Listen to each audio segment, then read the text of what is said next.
must maintain these carefully controlled ecosystems, and for your safety, please remain seated in your boat at all times.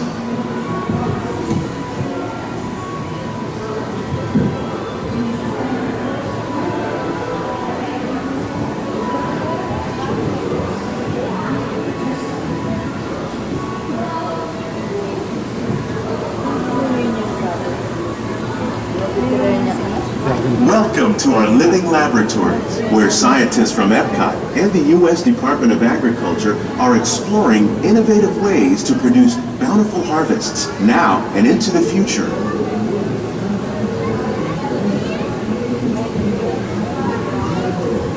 The tropics are home to the greatest diversity of plants on the planet. Many of these, like papaya, bananas, cacao, coffee, and rice, are well known around the world. These are just a few of the edible plants that have been an important source of nutrition for people living in the tropics. Many are rich in vitamins and minerals, while others are well adapted to growing in less than ideal conditions. Some, like the water lily, thrive in wet, swampy areas and waterways. All parts of this plant, even the flower petals, are edible. The starchy root of the plant has long been used to make flour for baking.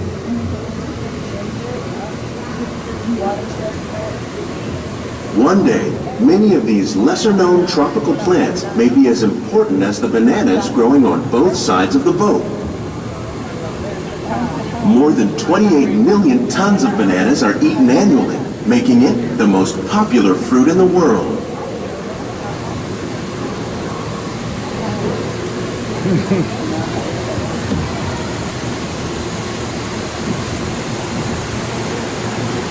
That's where the fish come in. No, it's down one.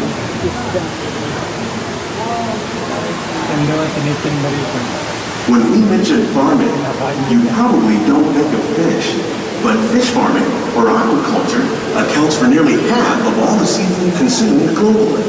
Tilapia, bass, and catfish, like the ones you see here, are three of the more popular crops raised by fish farmers.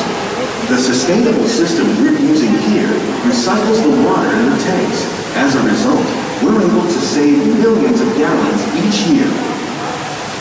Our small fish farm produces nearly 5,000 pounds of fish each year to serve in restaurants around Walt Disney World.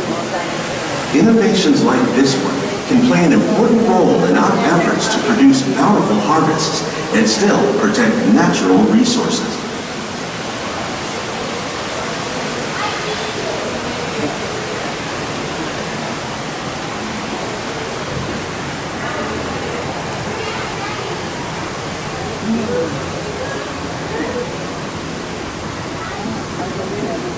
While there are more than 50,000 edible plant species in the world, most of us are only familiar with the handful that make up our everyday diet.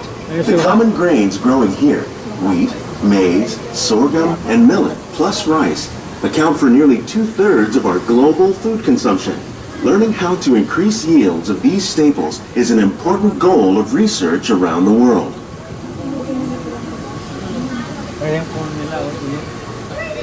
Oh, wow.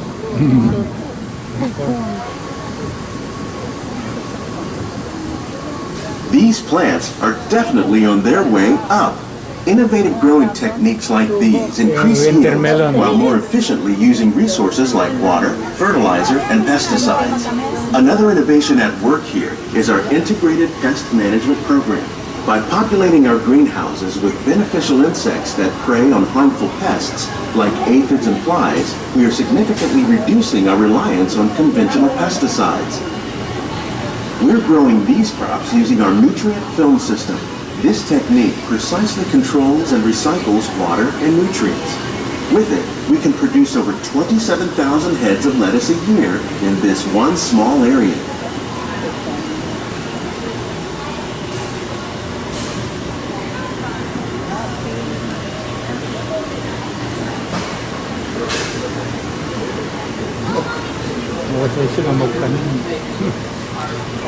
Some of our best ideas have been inspired by nature, like these fruit and vegetable trees.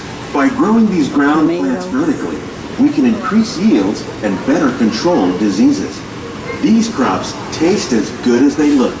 In fact, we serve more than 15 tons of produce from our greenhouses in restaurants here at the land every year.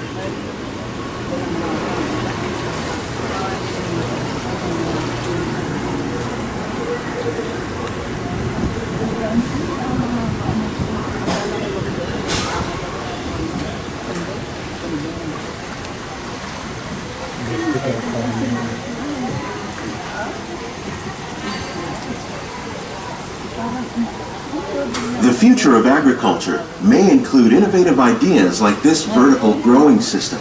Plants grown in this way use a fraction of the space required by traditional growing methods. That saves water and increases production. The aquaponics system on your left combines hydroponics with aquaculture.